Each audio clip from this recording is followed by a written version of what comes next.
बच्चेदानी का मुंह कब खुलता है या फिर बच्चेदानी के मुंह खुलने के क्या क्या लक्षण हो सकते हैं। जैसे कि आप सबको मैं बता दूं कि आपकी प्रेगनेंसी जो है वो डिपेंड करती है कि आपके बच्चेदानी का मुंह कब खुलता है। अगर आपका बच्चेदानी का मुंह ना खुला हो तो आपकी प्रेगनेंसी कंसीव करना पॉसिबल ही नहीं है। तो जब भी आप रिलेशन बनाते हैं तो बहुत ज्यादा जरूरी है कि आपके बच्चेदानी का मुंह खुला हो, क्योंकि बच्चेदानी का मुंह अगर बंद होगा तो आपकी रिलेशन बनाने से भी जो है आपकी प्रेगनेंसी नहीं रुक पाएगी। तो आज हम इसी बारे में डिटेल में बात करने वाले हैं कि आपके बच्चेदानी का मुंह जो है वो कब खुलता है और उसके क्या क्या लक्षण आपको देखने को मिल सकते हैं। आपको कैसे पता चलेगा कि आपके जो है बच्चेदानी का मुंह खुलने का वक्त आ गया है। तो जैसे कि आपको बताऊं कि आप बच्चेदानी का मुंह खुलना मतलब जो है आपका अंडा का बाहर आना, उसको हम कहते हैं ओवुलेशन पीरियड। तो ओवुलेशन पीरियड क्या होता है? ओवुलेशन पीरियड जो है आपकी पीरियड पे डिपेंड करती है कि आपकी जो है मासिक कितने दिनों का है, आपका पीरियड कितने दिनों का है। अगर आपका पीरियड रेगुलर है या फिर इरेगुलर है तो उसी हिसाब से डिपेंड करता है कि आपका ओवुलेशन पीरियड क्या होगा। तो अगर आपका पीरियड सर्कल 28 दिन, 30 दिन, 32 दिन ऐसा है तो नॉर्मल है, या फिर अगर आपका मान लीजिए पीरियड बहुत ज्यादा लंबा है या फिर बहुत ज्यादा छोटा सर्कल है या फिर लंबा सर्कल है, मतलब जो है आपकी पीरियड इरेगुलर है। तो आपको कैसे पता चलेगा कि आप किस दिन ओवुलेट कर रहे हैं, किस दिन ओवुलेशन पीरियड है, किस दिन आपका बच्चेदानी का मुंह खुलने वाला है? तो जैसे कि मान लीजिए अगर आपका पीरियड स्टार्ट हुआ है 1 तारीख को तो 10 तारीख के बाद जो है आपकी जो है बच्चेदानी का मुंह धीरे धीरे खुलने लग जाता है। अगर 1 तारीख को आपका पीरियड आया है तो 1 तारीख से ही आपको 10 दिन बाद से जो है आपके बच्चेदानी का मुंह धीरे धीरे खुलने लग जाता है। मान लीजिए 10वें दिन आपका थोड़ा खुलेगा, 11वें दिन थोड़ा खुलेगा, 12 दिन और थोड़ा खुलेगा। तो 13-14 तारीख जब तक आता है आपका 13-14-15 तब तक जो है आपके बच्चेदानी का मुंह पूरा खुल जाता है और आपका अंडा जो है बाहर आ जाता है। और वही सबसे ज्यादा अच्छा वक्त होता है जिस दिन आपको रिलेशन बनाना चाहिए और आपका जो है प्रेगनेंसी रुकने का चांसेस बहुत ज्यादा बढ़ जाता है। अब आप पूछेंगे कि क्या मैडम हम 10 तारीख को या फिर 11 तारीख को रिलेशन बनाएंगे, मान लीजिए 10वें पीरियड स्टार्ट हुए 10वें या 11वें दिन करेंगे तो क्या हमारी प्रेगनेंसी रुकेगी? जी हाँ, इसके भी चांसेस है। क्यों? क्योंकि 10 तारीख से ही जो है आपके बच्चेदानी का मुंह धीरे धीरे खुलने लग जाता है। हाँ, बहुत ज्यादा नहीं खुला होता है लेकिन धीरे धीरे खुलने लग जाता है। तो उस वक्त भी अगर आप रिलेशन बनाए तो आपकी प्रेगनेंसी रुक सकती है, क्योंकि 10-11 तारीख को मान लीजिए अगर आप रिलेशन बनाते हैं उस दिन जो है आपकी स्पर्म जो है अंदर ही रहती है।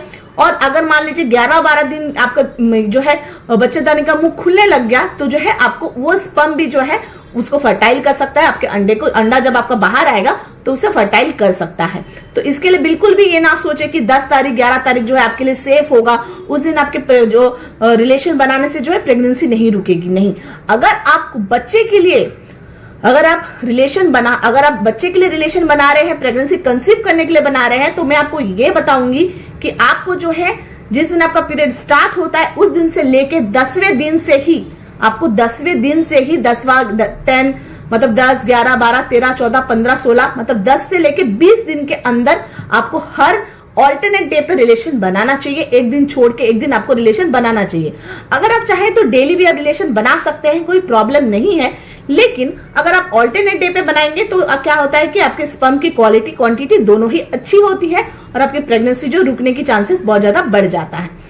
अब सबसे ज्यादा जो है कौन से दिन आपकी प्रेगनेंसी रुकने की चांसेस सबसे ज्यादा होती है, वो होती है आपकी 13, 14, 15।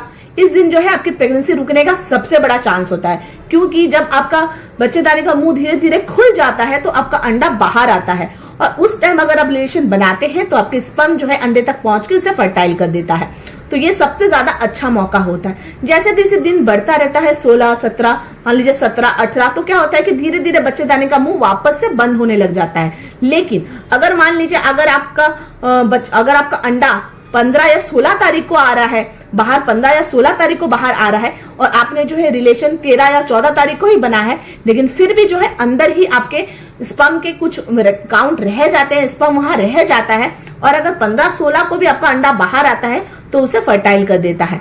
तो इसके लिए बहुत ज्यादा जरूरी है कि आप जो है 10 दिन से ही लेके 20 दिन के अंदर ही जो है अपना रिलेशन बनाए, संबंध बनाए, क्योंकि ये सबसे अच्छा बेस्ट टाइम होता है जो आपका जो है प्रेगनेंसी रुक जाता है।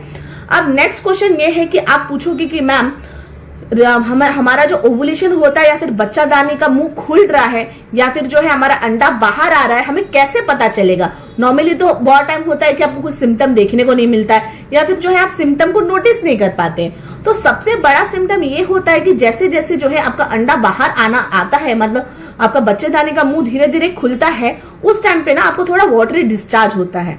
मतलब आपको थोड़ा डिस्चार्ज होगा, पानी पानी जैसा लगेगा, आपको गीला गीला लगेगा, पानी पानी जैसा आपको जो डिस्चार्ज होता है। तो वो डिस्चार्ज क्या कभी होता है जब आपका जो है अंडा बाहर आ रहा है, बच्चेदानी का मुंह बहुत खुलने लग गया है। मान लीजिए 13वां-14वां दिन के दिन बच्चेदानी का मुंह खुलने लग गया है और आपको जो है तभी अंडा बाहर आ रहा है, इसके लिए आपको वाटरी डिस्चार्ज होता है। तो इसको भी आपको जो है बहुत ज्यादा ध्यान में रखना है कि ये वक्त वही वक्त होता है जो आपका अंडा बाहर आ रहा है और आपको रिलेशन बनाना ही है। अब बहुत लोग ये पूछते हैं कि मैम अगर हमें वो नोटिस नहीं होता है तो हमें क्या करना चाहिए? तो मान लीजिए अगर आपको वो नोटिस नहीं हो रहा है तो आपको ऐसा हो सकता है कि आपको किसी तरीके का थोड़ा बहुत क्रैम्पिंग हो सकता है। बहुत सारी महिलाओं को जो है ओवुलेशन के टाइम पे क्रैम्पिंग भी होती है। अगर आपको वाटर डिस्चार्ज हो रहा है तो हो सकता है कि उसके साथ आपको हल्की हल्की क्रैम्पिंग भी हो, हल्का हल्का क्रैम्पिंग पेन जैसा आपको लग सकता है। अगर आपको ये दोनों ही सिम्टम्स नहीं समझ में आ रहे हैं तो आपको सिंपली क्या करना है, आपको मेडिकल स्टोर जाना है, वहां से आपको ओवुलेशन किट परचेज करना है। अब वो ओवुलेशन किट में जो किट होते हैं आपको कैसे यूज करना है, वो सिंपली जैसे प्रेगनेंसी किट यूज करते हैं उसी तरीके से ही आपको यूज करना है। लेकिन आपको आप क्या करें, कब आपको चेक करना है कि आपको 10 दिन से ही चेक ना करना चालू कर दे, आप 12, 13, 14, 15 ऐसे, उसके अंदर आपको 5 किट मिलेंगे। तो आप 12 तारीख से आप स्टार्ट कीजिए चेक करना। हो सकता है कि 12 तारीख, 13 तारीख, 14 तारीख, 15 तारीख आप 4 दिन जब चेक करेंगे, एक दिन आपको अगर पॉजिटिव आ गया, उन भी जिस दिन आपको पॉजिटिव आएगा दैट मीन्स कि आपका अंडा बाहर उस दिन आ रहा है, आप उसी दिन ओवुलेट कर रही हैं। तो उस दिन आपको रिलेशन बनाना ही है, संबंध बनाना ही है, क्योंकि सबसे ज्यादा हाई चांस होता है कि उस दिन संबंध बनाने से आपकी जो है प्रेगनेंसी रुक जाएगी। तो ये बहुत ज्यादा जरूरी है कि आप अपना ओवुलेशन पीरियड को बराबर से ट्रैक करें। अगर आपका इरेगुलर भी है, मान लीजिए आपको पता ही नहीं कि आपका डेट कभी, आपको पता ही नहीं कि मतलब आप कब ओवुलेट करने वाली है, कभी आपको जल्दी आ जाता है, कभी आपको लेट आ जाता है, लेकिन फिर भी उस कंडीशन में जिस दिन आपको पीरियड आया है उस दिन के बाद से आप 12, 13, 14, 15 इस दिन जो है आप चेक कर सकती हैं। हो सकता है कि थोड़ा डिले हो, आपको थोड़ा टाइम लगे, बट आप उस तरीके से भी चेक कर सकते हैं, तो आपको पता चल जाएगा कि आप किस दिन ओवुलेट कर रही हैं। तो इसके लिए आज की वीडियो को बिल्कुल भी आप अच्छे से ध्यान से देखें, मेरे एक एक पॉइंट को बराबर से नोटिस करें कि आपके बच्चेदानी का मुंह कब खुल रहा है, अंडा कब बाहर आ रहा है और उसके क्या सिम्टम्स है, आपको कैसे पता चलेगा कि आप किस दिन ओवुलेट कर रही हैं। तो आज का वीडियो अगर आपको अच्छा लगा हो तो प्लीज मेरे वीडियो को आप लाइक कीजिए, कमेंट कीजिए। अगर आपको कोई भी किसी तरीके का कोई क्वेश्चन पूछना हो, मैं आपके कमेंट का आंसर देने का पूरा ट्राई करूंगी। और मेरे चैनल को सब्सक्राइब कीजिए। अगर आप सब्सक्राइब नहीं करेंगे तो मैं नेक्स्ट जो वीडियो बनाऊंगी आपको इससे रिलेटेड या कोई और आपके क्वेरी रिलेटेड, तो आपको वो वीडियोस देखने को नहीं मिलेंगे। और बेल आइकन बिल्कुल दबा दीजिएगा। Thanks for watching.